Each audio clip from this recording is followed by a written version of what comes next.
GS मंथन के साथ पढ़ो, समझो और आगे बढ़ो। नमस्कार दोस्तों, स्वागत है आपका जीएस मंथन में।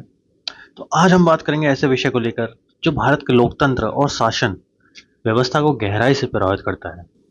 हम बात कर रहे हैं भारत में एक साथ चुनाव को लेकर, वन नेशन वन इलेक्शन।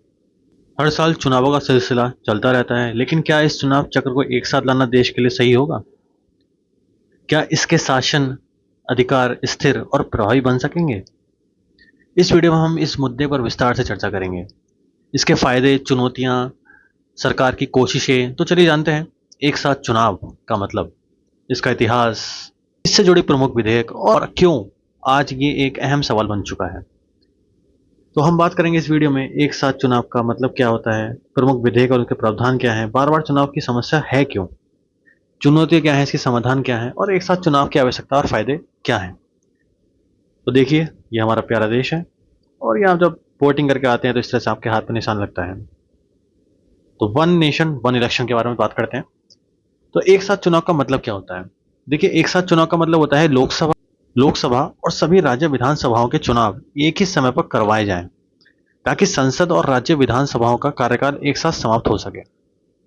ठीक है, मतलब लोकसभा और विधानसभाओं के जो चुनाव है एक साथ हो, लेकिन इसका मतलब ये नहीं है कि एक ही दिन में सारा मतदान हो, और ये पॉसिबल भी नहीं है, क्योंकि भारत की जनसंख्या और भौगोलिक विस्तार बहुत बड़ा है। हाँ, ये हो सकता है कि कई चरणों में कराया जा सकता है। इतिहास की अगर बात करते हैं तो 1952 से 1967 तक लोकसभा और राज्य विधानसभाओं के चुनाव एक साथ होते थे, लेकिन बाद में किसी राज्य में विधानसभा या संसद का समय खत्म होने से पहले ही संसद भंग हो गई। इसका मतलब था कि चुनाव का चक्र टूट गया और बार बार अलग अलग चुनाव होने लगे।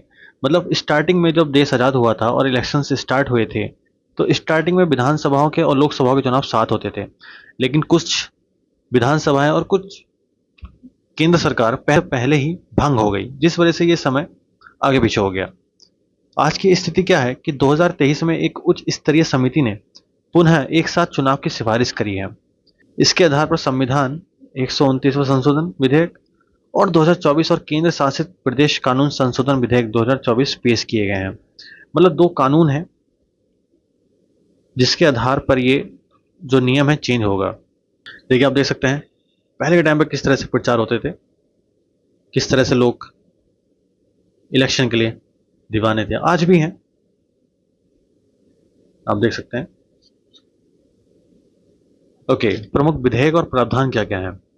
मुख्य विधेयक और उनके प्रावधान इस प्रकार हैं। अगर बात करते हैं संविधान का 129वां संविधान संशोधन 2024, लोकसभा और राज्य विधानसभाओं के कार्यकाल को समान करने का प्रावधान है इसमें। चुनाव आयोग को अधिकार देता है कि वे एक साथ चुनाव कराए। यदि लोकसभा और विधानसभा समय से पहले भंग हो जाती हैं तो अगले चुनाव केवल शेष कार्यकाल के लिए होंगे। ये इस हमारे विधेयक में लिखा है। इससे यह सुनिश्चित होगा कि भविष्य में कार्यकाल और चुनाव के चक्र व्यवस्थित और स्थिर रहें। और जो हमारा दूसरा कानून है, केंद्र शासित प्रदेश कानून विधेयक 2024, केंद्र शासित प्रदेशों की विधानसभाओं का कार्यकाल लोकसभा के समान करने का प्रस्ताव है इसमें।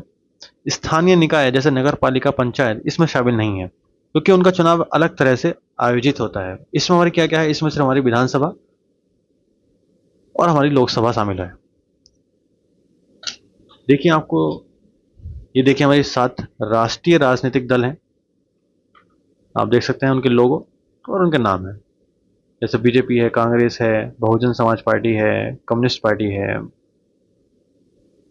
ओके, तो बार बार चुनाव का समस्या क्यों है? जब इतने टाइम से चुनाव हो रहे हैं, अब समस्या क्या आ रही है? काफी दिक्कतें हैं, जैसे नीतिगत दबाव। सरकार को चुनाव में राजनीतिक नुकसान का डर होता है, इसलिए महत्वपूर्ण सुधार, नीतिगत निर्णय स्थगित हो जाते हैं।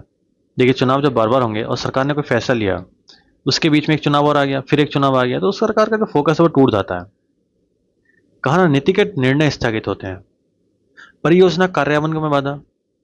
देखिए, आचार संहिता जब लगती है तो उससे काफ़ी चीज़ें बंद हो जाती हैं, जिससे कि योजनाओं पर, विकास परियोजना में जो है रुकावट आती है। राजकोषीय दबाव, बार बार चुनाव होंगे तो पैसा लगेगा। सरकारी दीर्घकालिक वित्तीय योजना बनाने के बजाय चुनावी लोक लुभावन खर्च करती है, लोगों को बहलाने के लिए अलग अलग योजनाएं लाती है, उसमें पैसा खर्च करती है। वजह इसकी कि वो किसी प्रोग्रेस में पैसा लगा सके। सामाजिक विखंडता, बार बार चुनाव जाति, धर्म, क्षेत्रीय राजनीति को बढ़ावा देते हैं, जिससे सामाजिक एकता प्रभावित होती है। आपने देखा होगा जब भी चुनाव आते हैं तो हिंदू, मुस्लिम, दलित, ये सब मुद्दे उठते हैं और ये हमेशा ही उठते आए हैं और उठेंगे। लेकिन बार बार उठने से इनमें बहुत दिक्कत आती है। अब सब चुनाव जब एक साथ होंगे तो जितना मुद्दा उठना है एक ही बार उठेगा, फिर 5 साल के लिए सब फ्री। प्रशासनिक बाधाएं, चुनाव की वजह से प्रशासनिक संसाधनों का ध्यान सिर्फ चुनाव पर जाता है। आप देखते होंगे पुलिस, पूरा प्रशासन सब जो है चुनाव में लग जाते हैं।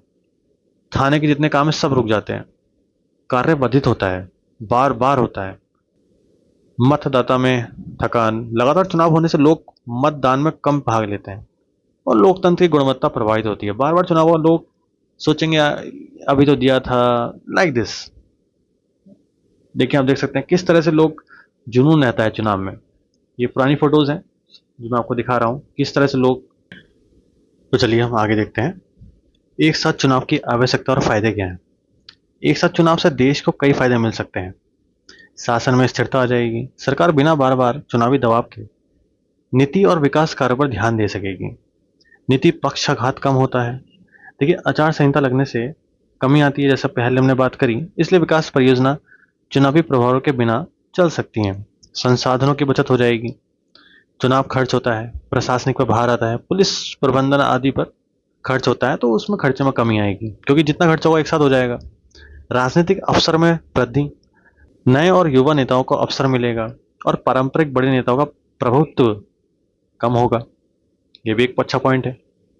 आगे बढ़ते हैं। चुनौतियां और सावधानियां क्या क्या हैं। देखिए, अच्छा तो है लेकिन उसके साथ ही चुनौतियां भी हैं। सबसे पहले लॉजिस्टिक भार, 96 करोड़ से अधिक मतदाता, 1 मिलियन से अधिक मतदान केंद्र और सुरक्षा का प्रबंधन एक साथ करना होगा। बार बार चुनाव होने से ये होता है कि जो प्रेशर है वो बढ़ जाता है, लेकिन अब सारा प्रेशर एक साथ आएगा, इसका प्रबंधन करना एक बहुत बड़ी समस्या होगी। अधिक ईवीएम और वीपैट की जरूरत पड़ेगी, तकनीकी खराबी की संभावना भी बढ़ जाएगी। संघीय चिंताएं, राज्यों के कार्यकाल में बदलाव से संघीय ढांचा प्रभावित हो सकता है। क्या मतलब हुआ इसका? चुनाव एक साथ होंगे और कार्यकाल का समापन भी सबका एक साथ ही होगा। जवाबदेही पर असर, चुनावों की आवृत्ति घटने से जनता का नेताओं पर नियंत्रण थोड़ा कम हो सकता है। ये एक साइकोलॉजी पॉइंट बनता है और सही भी है। क्षेत्रीय असमानताएं, छोटे राज्य और क्षेत्रीय पार्टियों के लिए चुनाव प्रक्रिया जटिल हो सकती है क्योंकि बजट की बात होती है। जैसे अगर हम बात करते हैं सिक्किम की और महाराष्ट्र की, तो हो सकता है सिक्किम के पास इतना बजट ना हो उस टाइम, तो ये भी एक प्रॉब्लम हो सकती है। आगे बढ़, एक साथ चुनाव को सफल बनाने के लिए कुछ सुधार बहुत आवश्यक है। संवैधानिक और कानूनी स्पष्टता चाहिए। एकीकृत मतदान सूची और ईवीएम वीपैट का प्रबंधन, जैसे हमने बात करी थी। मतदाता जागरूक अभियान चले ताकि लोग नई प्रक्रिया को समझ सकें। चुनाव अधिकारियों और कर्मचारियों का प्रशिक्षण अच्छे से हो। मतदाता समय सारणी का संयोजन हो सके।